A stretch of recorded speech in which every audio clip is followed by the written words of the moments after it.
PM Shri പദ്ധതിയിൽ ഭാഗമാകാനുള്ള സർക്കാർ തീരുമാനത്തിൽ CPIയുടെ എതിർപ്പ് കടുക്കുന്നു.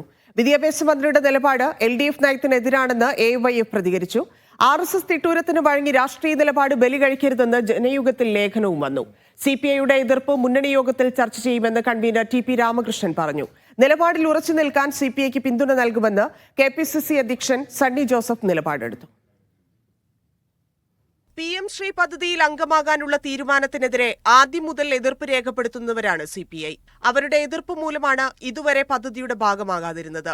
എന്നാൽ 1466 കോടി രൂപ വെറുതെ കളയേണ്ടതില്ലെന്ന വാദമുയർത്തിയാണ് ഇപ്പോൾ അതിന്റെ ഭാഗമാകാൻ സർക്കാർ തീരുമാനിച്ചത്. എന്നാൽ CPIയുടെ എതിർപ്പിന് യാതൊരു കുറവുമില്ല. സർക്കാർ തീരുമാനത്തിനെതിരെ CPIയുടെ യുവജന സംഘടനയായ AYF രംഗത്ത് വന്നു. പക്ഷെ പെട്ടെന്നൊരു സുപ്രഭാതത്തിൽ ഇടതുപക്ഷ ജനാധിപത്യ മുന്നണിയുടെ പ്രഖ്യാപിതമായ നിലപാടിന് ഘടകവിരുദ്ധമായ ഒരു നിലപാട് എന്തുകൊണ്ട് കേരളത്തിലെ വിദ്യാഭ്യാസ വകുപ്പ് എടുത്തു എന്നുള്ളത് നമ്മളെല്ലാം ആശങ്കപ്പെടുത്തുന്നതാണ്. അപ്പോൾ ഞങ്ങൾ പറയുന്നത് ഒരു കാരണവശാലും ഇത് നടപ്പിലാക്കാൻ പാടില്ല. പാർട്ടി മുഖപത്രമായ ജനയുഗത്തിൽ സർക്കാർ തീരുമാനത്തിനെതിരെ ലേഖനവും വന്നു. സർക്കാരിന്റെ നയവ്യതിയാനം ആത്മഹത്യാപരമാണ്. അർഹമായത് കിട്ടാത്തതിനെ ചോദ്യം ചെയ്യുകയും നേടിയെടുക്കുകയും വേണം. പദ്ധതി നടപ്പാക്കിയാൽ കേരളത്തിൽ 2 തരം വിദ്യാലയങ്ങൾ സൃഷ്ടിക്കപ്പെടുമെന്നും ലേഖനത്തിൽ പറയുന്നുണ്ട്. CPIയുടെ എതിർപ്പ് ചർച്ച ചെയ്യുമെന്ന് LDF കൺവീനർ TP രാമകൃഷ്ണൻ പറഞ്ഞു. അത്തരം എതിർപ്പ് CPI ഉന്നയിക്കുന്നതിലും തെറ്റില്ല.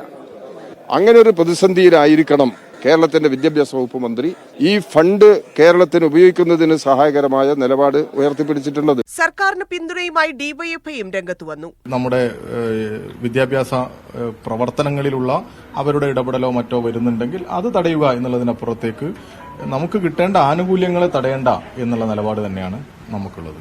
പദ്ധതിയുടെ ഭാഗമാകരുതെന്നാവശ്യപ്പെട്ട് ASF വിദ്യാഭ്യാസ മന്ത്രി V ശിവൻകുട്ടിക്ക് തുറന്ന കത്തെഴുതി. സംസ്ഥാനത്തിന്റെ അധികാരത്തിൽ കടന്നുകയറാനുള്ള RSS നീക്കത്തിന് നിന്നുകൊടുക്കേണ്ടതില്ല എന്നാണ് കത്തിൽ ASF പറയുന്നത്.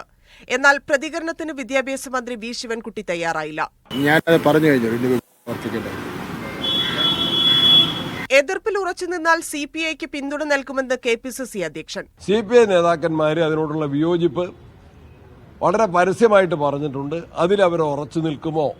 CPI ഉറച്ചു നിൽക്കുമെങ്കിൽ ഞങ്ങൾ എല്ലാ പിന്തുണയും നൽകും. BJPയെ സന്തോഷിപ്പിക്കാനാണ് പദ്ധതിയുടെ ഭാഗമായതെന്ന് K മുരളീധരൻ. CPIയേക്കാൾ ഞങ്ങൾക്ക് വിശ്വാസം BJP ആണ് എന്ന് കാണിക്കുന്ന രീതിയിൽ ഇപ്പോൾ ഈ PM ശ്രീ പദ്ധതി നടപ്പാക്കാൻ വേണ്ടി തീരുമാനിച്ചിട്ടുള്ളത്. അടുത്ത മന്ത്രിസഭാ യോഗത്തിലും അതിനു പിന്നാലെ നടക്കുന്ന ഇടതുമുന്നണി യോഗത്തിലും എതിർപ്പ് കാര്യമായി പ്രകടിപ്പിക്കാനാണ് CPI തീരുമാനം. മീഡിയ 1 തിരുവനന്തപുരം.